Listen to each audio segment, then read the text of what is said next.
Brothers, this Aqidah, Khatm al-Nubuwwat, and to safeguard it, propagate it, mashallah, it's good to do any work for Islam for the sake of Allah, but to work in this line of Khatm al-Nubuwwat, to uphold the finality of the Prophet Muhammad sallallahu alaihi wasallam, this is like safeguarding the honor of Rasulullah himself. And this is, my dear brothers, there's a difference. There's a difference between other efforts of deen. Every effort of deen is important, but the thing which makes us Muslims is believing not just in Allah, but believing in Muhammad sallallahu alaihi wasallam, not just as a messenger of Allah, but the final messenger of Allah. And in this time and age, brothers, these Qadianis, as we have mentioned many times, most of them come from India, Pakistan, but it's no longer an Indian-Pakistani fitna, my dear brothers. It has spread. One of our Somali brothers came up to me a few months ago and he said, brother, he was, brother, believe me, he was breathing heavy and as though very anxious. He said, brother, astaghfirullah, one of the senior Qadianis in the modern masjid is Somali brother.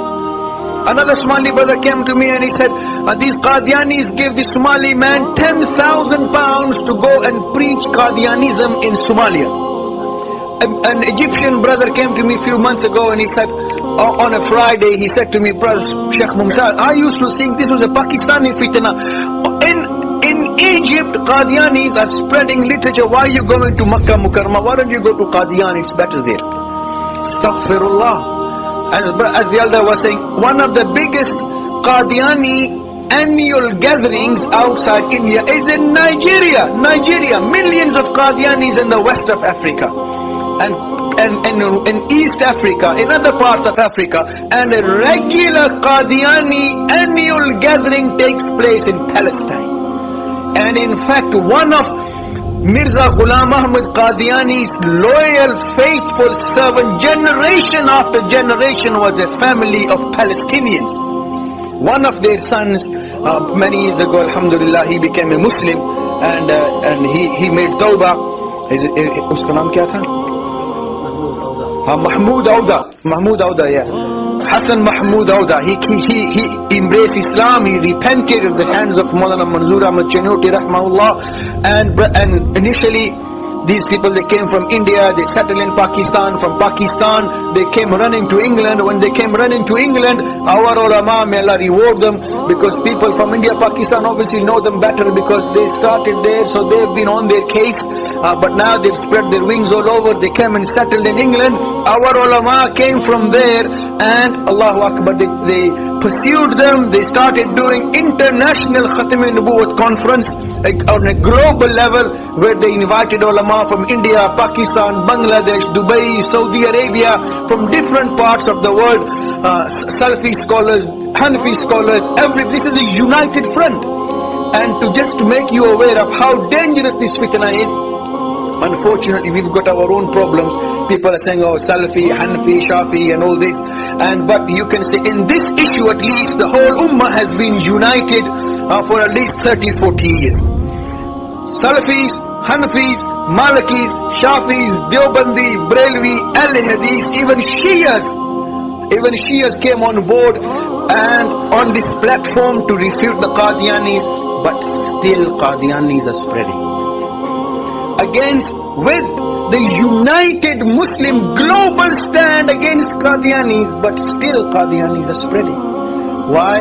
Because they've got the financial support and muscle from authorities behind them, and people. One of my friends works in the Home Office, and he was telling me, brother, he came one Jummah with shocking. He said, brother, subhanallah, all these Muslim students coming to these countries, they come for the student visa, and then they want their visa to be extended. Most of them are claiming to be Qadianis in order to extend their visa. And this is what the Prophet ﷺ prophesied, that there will come a time when they will sell their iman for a meager worldly gain. In the morning they'll be Muslim, by the evening they'll be kafir. If a man says, brothers, understand, you can ask any mufti wherever, if a man says, I will become a kafir in 6 months, he becomes a kafir immediately. If a man says, I will become a Qadiani, for whatever reason, I will become a Qadiani in 3 months, in 6 months. Whether he lives for 3 months or 6 months is irrelevant. He immediately becomes a Qadiani. If he's married to a Muslim woman, that his nikah will break, and you can't eat his zabiha. I'm not saying go and do something dramatic. No, you can't. Ulama, because just as zabiha of a kafir is haram, zabiha of a Qadiani is haram. And if your nikah was witnessed by a Qadiani, your nikah will not be valid, because the witness has to be a Muslim. You can't pray their janazah, they can't pray your janazah. So it's not just a fact that we are propagating hatred. If you want to be a Muslim, like the elder was saying, you have to understand the limits and the boundaries. What keeps you a Muslim, what takes you out of the fold of Islam. Qadianis, as the elder was saying, Christians, yes, they're different. We debate with Christians, we have discussions with them, but we debate with them because we think they are Christians. They debate with us. They know we are different, they are different. Jews are different, we are different. Hindus are different, we are different. Sikhs are different, we are different. So we debate with each other, we argue with each other, we discuss with each other, in different temperaments, but we know our differences. But the Qadianis, they deceive, thinking they are Muslims and we are not. They believe they are the true Muslims and we are not. And this is on record. Finally, 1 minute. This is on record. When Pakistan was founded in 1947 and its founder Muhammad Ali Jinnah passed away, his janazah was laid. And hundreds of thousands of people were present in his janazah. And people, you can imagine, how much they adored him, because he was the founder of Pakistan, he was their unanimous leader, and so people were proud to pray his janazah salah. Everybody was ready to pray his janazah.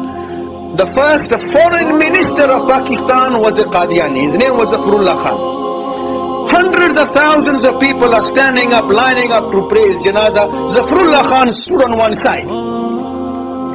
Everybody prayed his janazah. He did not.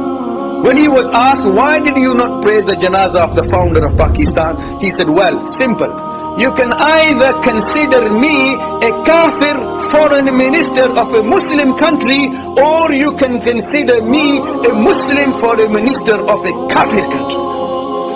They regard the 1.5 billion Muslims worldwide to be kafirs, and only they are Muslims. This is why they won't give you their daughter in marriage until you become a Qadiani like them. So this is why, brothers, many people they don't understand the value of Iman. Up to us to extend. This is why we held this conference, to make brothers realize, like the brother was saying, South London, unfortunately, there's a large number of Qadiani centers already in Putney, in Croydon, in Morden, everywhere. Many people go to Morden think, oh, mashallah, nice big masjid. But it's not a masjid, we call it Mirzara. Mirzara, like Gurdwara. It's a Mirzara. If you pray behind a Qadiani, your prayer is not valid. It's like praying behind a kafir.